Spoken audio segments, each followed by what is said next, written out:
This is My Favorite Brain Part, the Thalamus, by me, Sophia Donsante.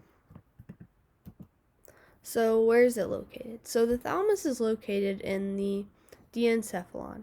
Now, it consists of four major sections, including the hypothalamus, the subthalamus, the epithalamus, and of course, my favorite brain part, the thalamus. The thalamus is in the center of the brain, just above the brainstem. But there are actually two thalami, with one in the right hemisphere and then the other in the left hemisphere. Its placement above the brainstem allows nerve fibers to expand to all areas of the cerebral cortex and deliver information. And then something cool to note is that the diencephalon, and more specifically, of course, the thalamus, could be seen in primitive fishes, and it helped make up the basic organization of the vertebrate brain. So the thalamus has been evolving for quite a while. So what is it made up of? Well, it's mostly gray matter, which is the cell bodies of the neurons, but there are some smaller components of white matter as well, which are the axons of the neurons. And there are also several different types of nuclei that specialize in different functions. These nuclei can be excitatory or inhibitory, meaning that they can fire or just not fire. So not all information is relayed to the cerebral cortex. Only select and stronger signals are passed along.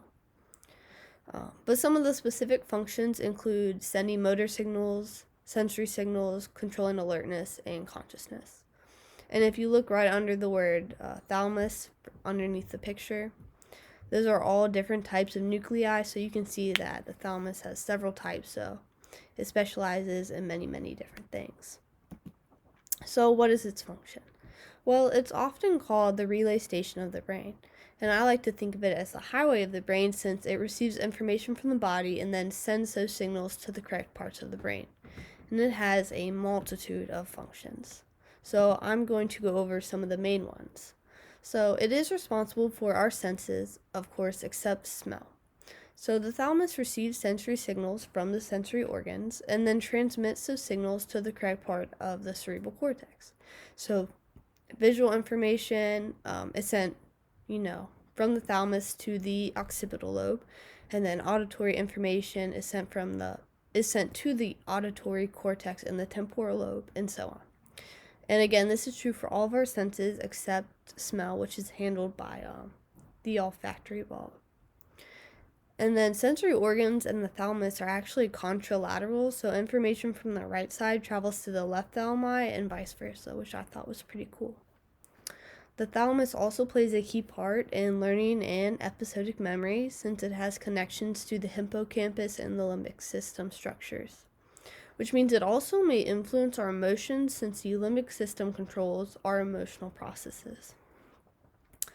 The thalamus also regulates consciousness and alertness.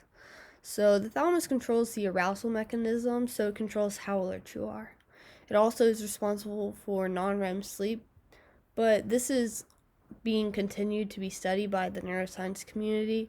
So although there's a lot of hypotheses out there, there are some things that have been confirmed, but they're still doing a lot of research to further understand it even more. Like, they know that the thalamus definitely plays a part in sleep and wake cycles, but they're still exploring why. So what happens if your thalamus is damaged? Well, the most common way your thalamus is damaged is by a stroke. So damage to the thalamus can cause amnesia, aphasia, and language difficulties, attention deficits, impaired movement, chronic pain, sleepiness, loss of alertness. You can't process information correctly, apathy. You can even end up in a coma and have issues sleeping, so insomnia. So I think that's very telling to all the functions of the thalamus, because obviously if your thalamus, is damaged, all of these issues come up, so the thalamus does play a part in, all of the things I just said. So what's the treatment? Well, it's mostly just therapy. So physical therapy, for people who have motor issues, sensory re-education exercises. So a lot of people with damage to the thalamus have sensory issues, so then you can go to therapy for that to be reintroduced. Obviously, speech and cognitive therapy if they're having trouble speaking or understanding speech, and then deep brain stimulation, which helps with tremors. So that was my favorite brain part, which was the thalamus. I hope you enjoyed it. Thank you.